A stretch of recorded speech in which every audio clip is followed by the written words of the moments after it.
தமிழ்நாட்டில் மட்டுமல்ல இந்தியா முழுவதும் சாதி ரீதியான மக்கள் தொகை கணக்கெடுப்பு நடத்த வேண்டும். தமிழ்நாட்டை பொறுத்தவரை அந்த மிகவும் பிற்படுத்தப்பட்ட சமூகங்கள் என்று சொல்லியிருக்கக்கூடிய அந்த பட்டியலில் வன்னியர்களை விட இன்னும் மோசமான நிலையில் அந்த ரெப்ரசன்டேஷன் இல்லாமல், கல்வி இல்லாமல், வேலைவாய்ப்பு இல்லாமல் ஏராளமான சமூகங்கள் இருக்கின்றன. குறிப்பாக அந்த சீர்மரபினர் என்று சொல்லக்கூடிய அந்த 68 சமூகங்கள். ஆனா நம்மளுக்கு செய்யணும், இதில் பிற்படுத்தப்பட்டவருக்கு செய்யணும், மிகவும் பிற்படுத்தப்பட்டவருக்கு செய்யணும், பழங்குடியினருக்கு செய்யணும், பட்டியலினத்தாருக்கு செய்யணும் அப்படின்னு வரும்போது சரியான கணக்கெடுப்பும் தரவுகளும் இருந்தால் மட்டுமே எதையும் நாம் நீடித்து நிலைக்கக்கூடிய ஒரு உத்தரவாக பிறப்பித்து நடைமுறைப்படுத்த முடியும். ஏன்னா இடஒதுக்கீடு தொடர்பான ஒரு சட்டம் அல்ல. இப்போ சாதிவாரி கணக்கெடுப்பு அப்படின்னு சொல்லிட்டு ராகுல் காந்தி சொல்றாரு அப்படின்னோம்னா, நிச்சயமா நாடு முழுவதும் இப்ப இருக்கக்கூடிய அந்த 50% சீலிங்க உடைக்கணும், உடைச்சிட்டு கொண்டு வரணும். அன்புமணி ராமதாஸ் சொல்றாரு 69 விழுக்காடு இடஒதுக்கீட்டுக்கு ஆபத்து வரலாம் அப்படின்றாரு. அப்படிப்பட்ட நிலையில் சாதிவாரி கணக்கெடுப்பு அப்படின்றத நீங்க யாரை பார்த்து நீங்க உறுதியா சொல்லணும்? சென்சஸ் எடுக்கக்கூடிய அதிகாரம் பெற்ற இந்திய ஒன்றிய அரசை நோக்கி சொல்லணும். வணக்கம். பாட்டாளி மக்கள் கட்சியினுடைய நிறுவனர் ஐயா ராமதாஸ் அவர்கள் மீண்டும் 10.5 உள்ஒதுக்கீடு தொடர்பாக, அதாவது மிகவும் பிற்படுத்தப்பட்டோர் பட்டியலில் உள்ள வன்னியர்களுக்கு மட்டுமாக தனித்து 10.5 இடஒதுக்கீடு உறுதி செய்யப்பட வேண்டும் என்று பெரிய போராட்டம் நடத்தப்படும் என்று இன்றைக்கு அறிவித்திருக்கிறார்.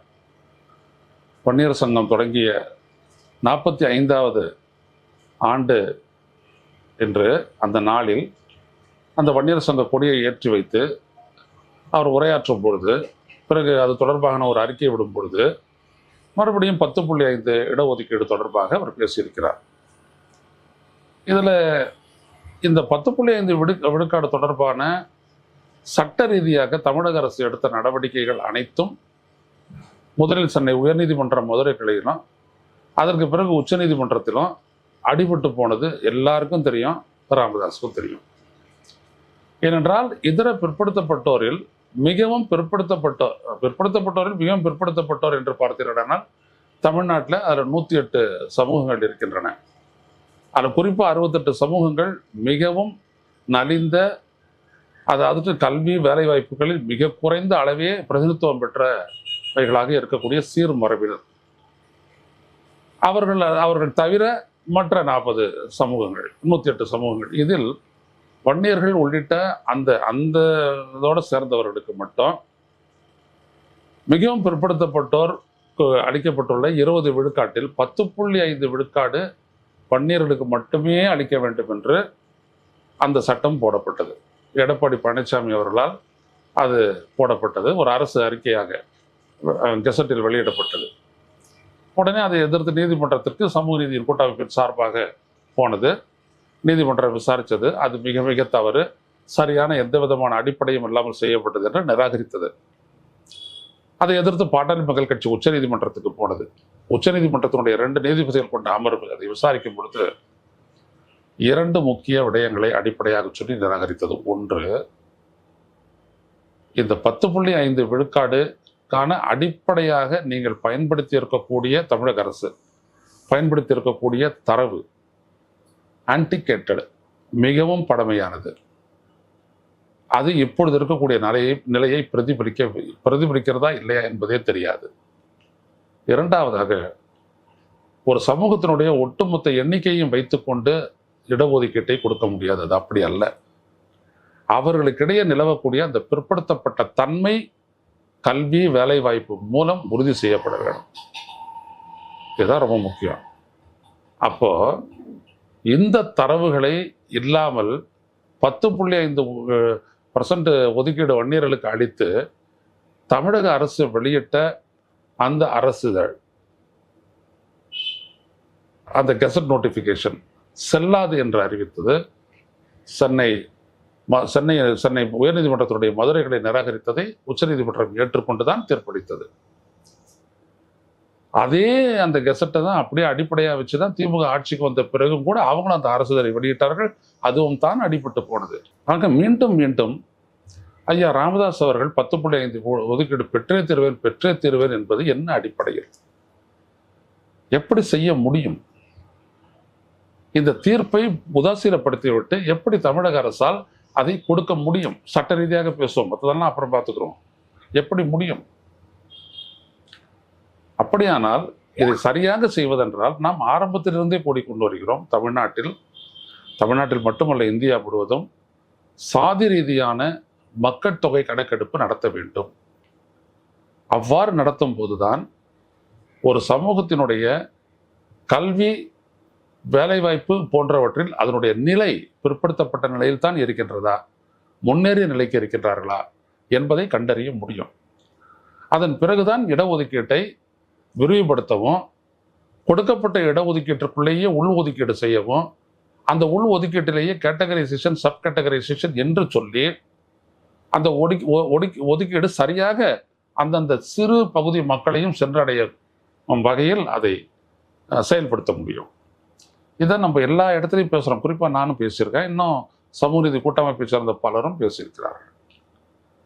ஆனால் திரு ராமதாஸ் அப்படியே அந்த ஒற்றை பார்வையோடு எங்களுக்கு 10.5 வேணும், எங்களுக்கு 10.5 வேணும், 10.5 வேணும், அவ்வளவுதான் அப்படின்னு சொல்றது ஒரு சமூக நீதி கொண்ட பார்வையாக தெரியவில்லை.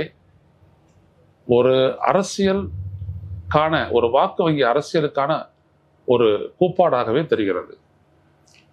நம்ம வன்னியர்களை ஒரு முற்பட்ட சமூகம் என்று சொல்லவில்லை. ஆனால் தமிழ்நாட்டை பொறுத்தவரை அந்த மிகவும் பிற்படுத்தப்பட்ட சமூகங்கள் என்று சொல்லியிருக்கக்கூடிய அந்த பட்டியலில் வன்னியர்களை விட இன்னும் மோசமான நிலையில் அந்த ரெப்ரசன்டேஷன் இல்லாமல், கல்வி இல்லாமல், வேலைவாய்ப்பு இல்லாமல் ஏராளமான சமூகங்கள் இருக்கின்றன. குறிப்பாக அந்த சீர்மரபினர் என்று சொல்லக்கூடிய அந்த 68 சமூகங்கள், டிநோட்டிஃபைடு ட்ரைப்ஸ் என்று சொல்லக்கூடிய சீர்மரபினர் என்று நாம் சொல்லக்கூடிய அவர்களுக்கு என்று ஒரு தனித்த கணக்கெடுப்பை நடத்தி அவர்களுடைய சமூக கல்வி நிலையை ஆராய்ந்து ஒரு ஆய்வு செய்து ஒரு அறிக்கை கொடுங்கள் என்று இந்திய ஒன்றிய அரசினுடைய சமூக நீதி மற்றும் அதிகாரமளித்தல் அமைச்சகம் ஒரு கடிதத்தை தமிழக அரசுக்கு 2020 ஆகஸ்டில் அனுப்பியது. அது செய்வதற்கான உத்தரவையும் தமிழக அரசு, எடப்பாடி பழனிசாமி அரசு பிறப்பித்தது. ஆனால் அப்பொழுது இடையில் குறுக்கிட்ட ஐயா ராமதாஸ் அவர்கள் அப்படியெல்லாம் அவங்களுக்கு மட்டுமே செய்யக்கூடாது, எங்களுக்கு தான் சேர்த்து கணக்கெடுக்கணும், இல்லாட்டி இது யாருக்கும் அப்படின்ற அளவுக்கு அவர் போயிட்டார். தமிழ்நாட்டில் ரத்தாறு ஓடும் இப்படியெல்லாம் அவர் எப்போதும் போடும். ரத்தாறு ஊற்றுவார், அவர் சொல்லுவார். அவர் எப்போ ரத்தாறு ஓடும் ஒரு மிரட்டல் அரசியலை அவர் கையில் எடுக்கிறார். அப்பொழுது எடுத்தார். அவருடைய விளைவு அந்த மக்களுடைய வாக்கு வங்கியாக அவர் பயன்படுத்தியதை பார்த்த அதிமுக அவரோட கூட்டணி வைப்பதற்காக 10.5 அரசு தடை வெளியிட்டது. அது அடிபட்டு போட்டு தெரிஞ்சு அதை செஞ்சாங்க. அடிபட்டும் போச்சு. அதுக்கப்புறம் திமுக ஆட்சிக்கு வந்து அதை பண்ணாங்க, அதுவும் அடிபட்டு போச்சு.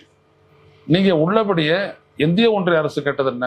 இந்த சீர்மரபினர் என்று சொல்லக்கூடிய 68 சமூகங்கள், மிகவும் பிற்படுத்தப்பட்ட சமூக பட்டியலில் இருக்கக்கூடிய 108 சமூகங்களும் அல்ல, அந்த 68 டிநோட்டிஃபைடு ட்ரைப்ஸ் என்று சொல்லக்கூடிய சீர்மரபு சமூகங்களை மட்டுமே அவர்கள் வாழக்கூடிய பகுதிகளில், மற்ற பகுதிகள் அல்ல, அவர்கள் வாழக்கூடிய பூர்வீக பகுதிகளில் அவருடைய நிலையை ஆராய்ந்து ஒரு அறிக்கை கொடுக்குறேன்னா அது இடஒதுக்கீடுக்காக கிடையாது. ஒதுக்கீட்டில் ஒன்றும் அவங்களுக்கு எதுவும் கொடுக்க முடியாது. தமிழக அரசும் சரி, இந்திய ஒன்றிய அரசும் சரி, அது வேற. அவங்களுடைய நிலையை ஆராய்ந்து அவர்களுக்கு என்னென்ன விதமான திட்டங்களை நிறைவேற்ற வேண்டும், சலுகைகளை அளிக்க வேண்டும், அவங்களை மேம்படுத்துவதற்கு, அப்படின்றதுக்காகத்தான் அந்த சர்வேனுடைய கேட்டாங்க. ஸோ அந்த சர்வேயை பயன்படுத்தி தமிழ்நாடு முழுவதும் சாதிவாரி கணக்கெடுப்பு எடுக்க முடியுமா அப்படின்றதுல தான் பெரிய சர்ச்சையே நிலவுகிறது. இப்போ தமிழக முதலமைச்சர் மு க ஸ்டாலின் என்ன சொல்றாரு? அப்படியான ஒரு சர்வே எடுக்கணும்னா சாதிவாரியான கணக்கெடுப்பை வந்துட்டு சென்சஸோட சேர்ந்து இந்திய ஒன்றிய அரசு தான் செய்ய முடியும், நாம எடுத்தா செல்லாது அப்படின்ட்டு அவர் சில உதாரணங்களை காட்டுறாரு. அது வேற. ஆனா எல்லாருக்குமாக பேச வேண்டிய திரு ராமதாஸ் அவர் மீண்டும் மீண்டும் வன்னியர்களுக்காக, அதுவும் அடிபட்டு போன, சட்ட ரீதியாக அடிபட்டு போன ஒரே அடிப்படையை மீண்டும் மீண்டும் எடுத்து வைக்க சொல்றாரு. எப்படி கொடுக்க முடியும் அப்படின்றதுதான். எனவே இது சமூக நீதிக்கான ஒரு கூக்குரலாக தெரியவில்லை, ஒரு கோரிக்கையாக தெரியவில்லை. இப்படி பண்ணக்கூடாது. வாக்கு வங்கி அரசியல் எடுத்துறது சமூக நீதியோட நம்ம போட்டு கலந்தோம் அப்படின்னோம்னா வெற்றி பெறவே முடியாது.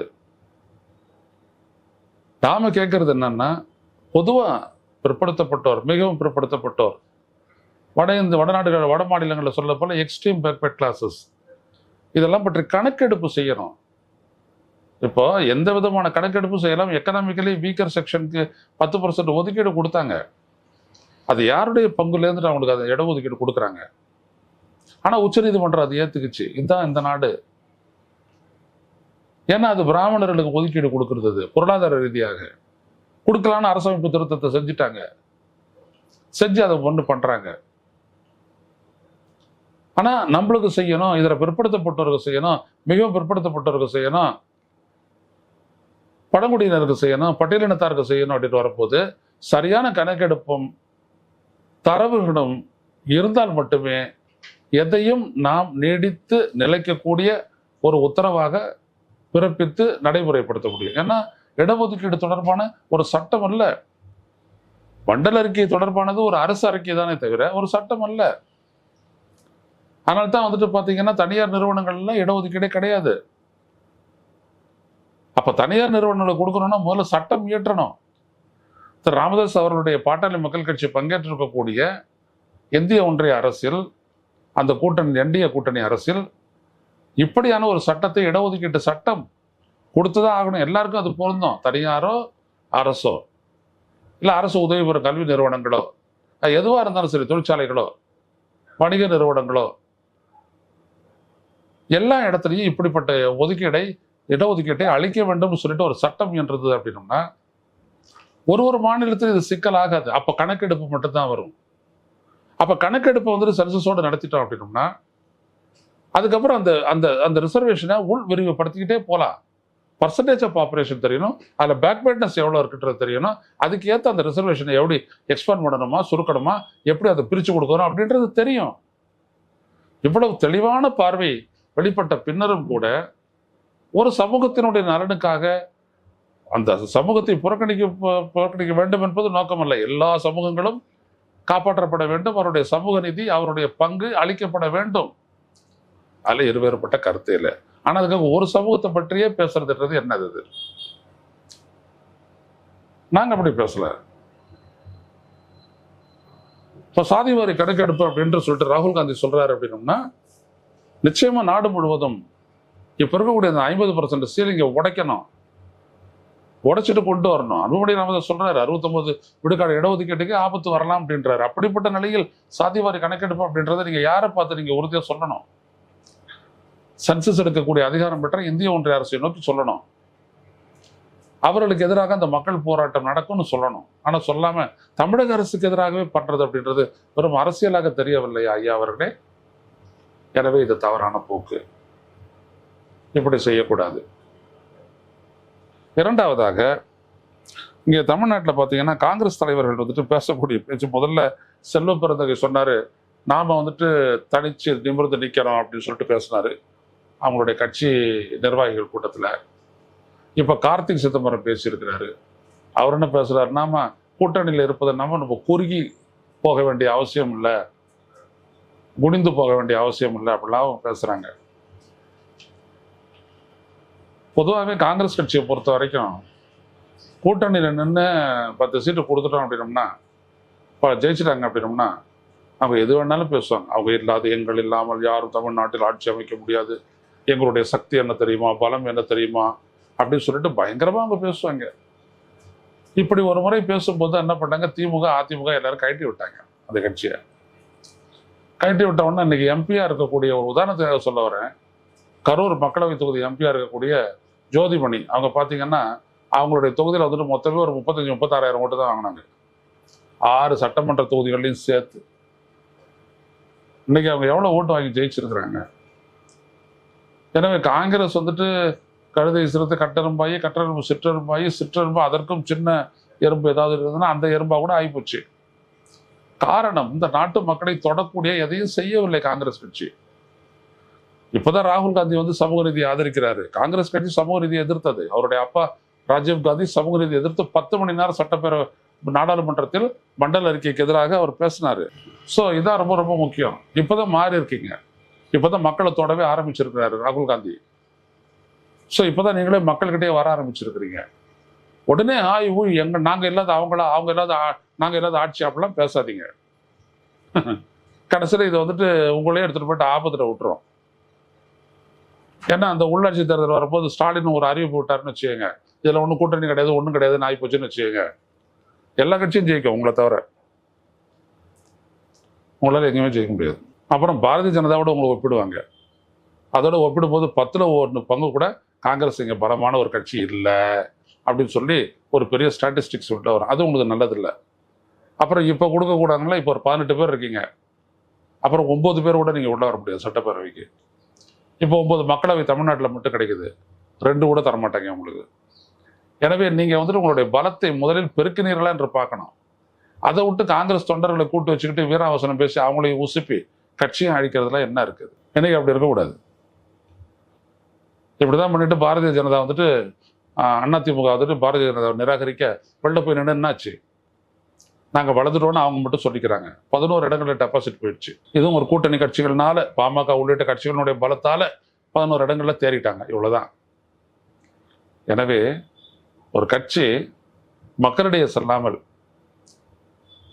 கட்சிக்காரங்க கூட்டத்திலேயே, கட்சி தொண்டர்கள் கூட்டத்திலேயே வந்துட்டு வீரம் பேசுறது, வசனம் பேசுறதெல்லாம் கட்சியை எந்த விதத்திலும் வளர்க்காது.